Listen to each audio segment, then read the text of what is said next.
Right, evening everybody. It is Tuesday, 9th of August, and even though I'm doing Scotch, I must say thank you to Angel's Envy for this t-shirt that arrived in the post today.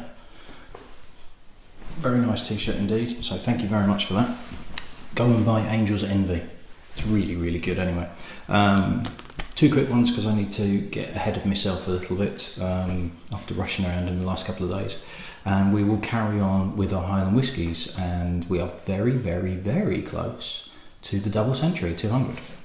And I've got something, I was going to say special, a little unusual for the 200, and I've just noticed there's a big spider up there. I'm going to have to do this one quickly and then go and set that on fire.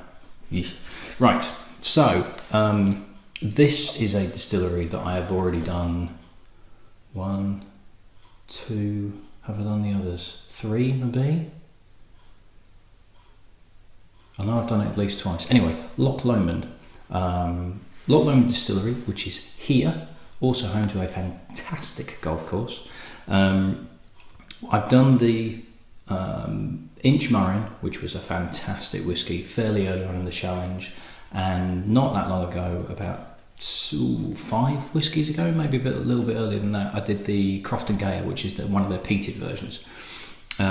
So Loch Lomond, if you've not seen the other ones that I've done, I'm sure I've done one of the other ones as well, and I can't remember which one. Oh no, not Glen Scotia, whatever. It don't matter. Anyway, if you've not seen any of the others that I've done from the Loch Lomond distillery, it was founded in 1964 and started distilling in 1965, and it was a cooperative business run by former owners of the Little Mill Distillery, which is based in, was at the time, it's now demolished, was demolished in about 2004, based in Dumbarton, not that far away from where Loch Lomond is, and a US drinks company called Barton Brands.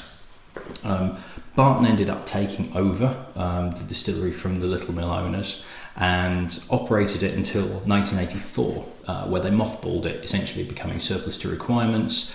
There was a bit of a recession going on in the sort of mid to late 70s, early 80s, and it was a victim of that as well.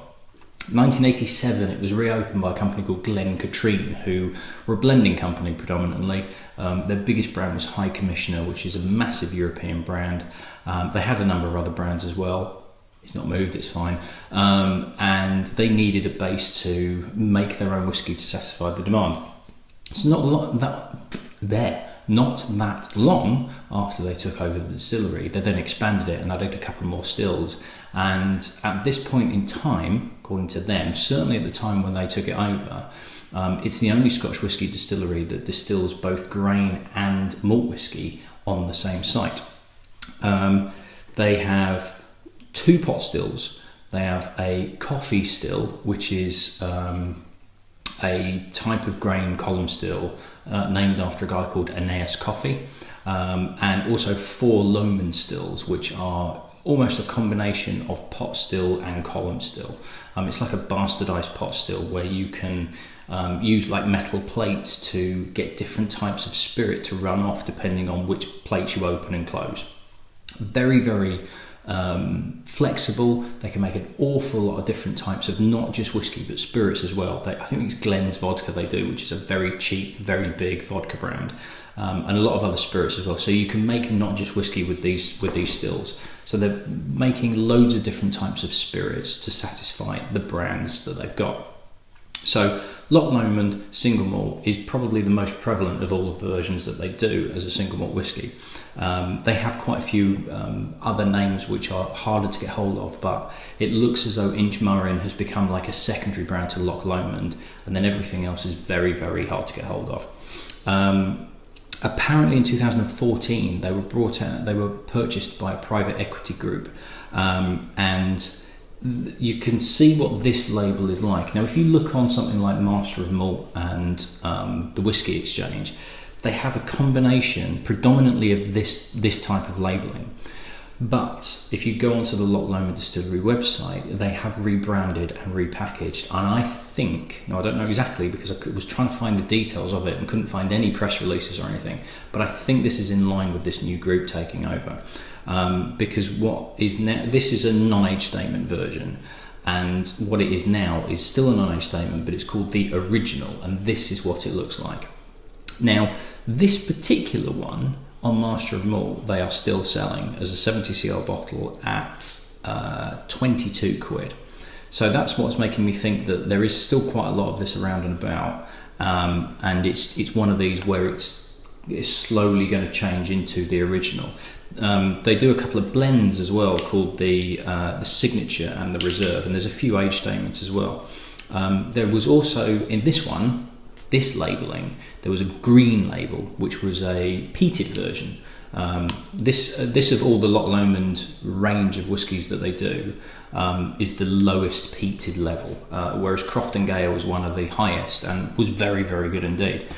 Now, Inchmurrin was excellent, really surprised the hell out of me, and I'm pretty certain in my Q1 review, after I'd done the first quarter, it was, I think it was the most surprising. In that bracket, it was the one that I picked as my most surprising whiskey of the lot. And Croftengea was also absolutely fantastic, really, really good. So I'll admit I've got pretty high hopes for this, in all honesty. Even if it is a non-age statement, which a lot of people don't really like non-age statement whiskies, they feel like they're being cheated, or it's not a good representation because it's got a lot younger whiskies in it. But we'll give it half a chance. I've got a vague recollection of trying this, having a sample bottle of this when I was working at the whiskey shop, and it being pretty decent. So I'm looking at this as in a £20-25 single malt whiskey. It looks as though the original has gone up in price slightly. Certainly looking at the labelling, it looks as though they're going that premium route. Still about 25-26 quid, I think Master of Malt was selling it for. So it's still on the cheaper end. Whether it's miles different to this, no idea. But let's give this a go and see how it goes. Now, there is a very, very light peatiness on it though. There is a very gentle, very, very soft peaty feel to it. It's not overpowering, it's not that obvious, but it's just lifting everything. It's just making it just interesting. But there's quite a nice malty warmth to it as well. And there's a slight fresh mintiness to it, like fresh garden mint. It's not a deep, rich, powerful nose, but what's there is interesting, and there's enough complexity, bearing in mind this is a pretty cheap whiskey.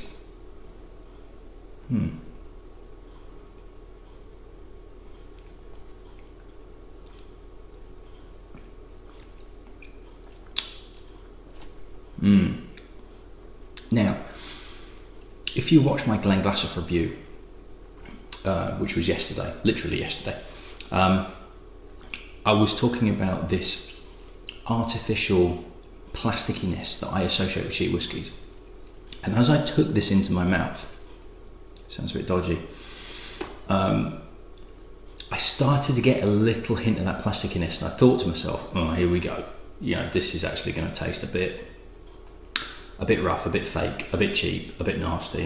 It's a bit of a shame that. But it disappears quite quickly, and it sort of turns into a mild oranginess. And there is that very slight peatiness that's on the nose. It's a very soft, very sweet peat. Like I said, almost not there, but just enough to kind of give it a little bit of, it's just to pique your interest. It comes through and it lifts everything up. And actually, this is a really, really easy drinking, not massively complex, but with just enough to make it a little bit interesting. And actually, oh, okay, you know, I thought this was going to be quite smooth and a bit of a non-entity, but ooh, there's a bit of flavour in it.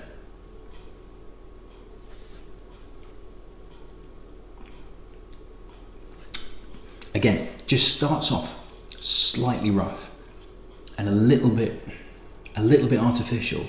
It's just there for a second and your mind's going, oh, it's not good. And then all of a sudden that goes, this flavour comes through, this very mild peatiness comes through, there's malt, there's toffee, there's soft caramel in there. There is a little bit of orange as well, sort of orange zest. That's actually really, really nice. And for 22 quid, that is a bloody bargain. That really is. I'd love to know what the new original's like. I really hope that all they've done is change the packaging. I hope that's all they've done with it, and they've done nothing else with the whiskey, because that, to be honest, unless they could do something just to knock that initial burst of edge, if they could just shave that off, just to round off the start. Not a massive finish, not a great deal on the end of it. To be honest, it doesn't need it, I don't think. It's not really a whiskey that you'd want a massive finish to sit and savour and everything like that, because there's not quite enough depth of flavour in the body of the whiskey. But what is there is actually, it's quite fun to drink. It's very pleasant, it's very easy drinking, but it's not a plain easy drinking, but there's nothing really to it. It's just like, no, yeah, it's whiskey. There's just enough there, there's just enough individual elements there to go, oh, actually, it's better than I thought it was. You could give this to anybody who'd probably look at the label and go, oh, blimey, you know, where did you get that from? Because it's not the best label in the world, to be perfectly honest. It's a bit cluttered. I mean, it does actually say on it, distilled and aged to perfection in old oak casks. Ooh. But, you know, it's those fabled oak casks again that, you know, do absolutely everything, but what type of oak casks? Where are they from? What's been in it beforehand? That sort of thing. But that's nice. That is a good, very dependable whiskey indeed. That will be going on my Q3 best value. Most surprising? Possibly. But I'm less surprised that that's good, because I wish I could remember if I've done one of the other. I'm sure I've done one of the other Loch Lomond ones, but if we say I've done 3 from the Loch Lomond distillery, Loch Lomond, Inchmurrin and Croftengea, 3 for 3, all 3 of them cracking whiskies, really good. So I haven't had 2 good ones from here. I'm not as surprised that this is a good whiskey.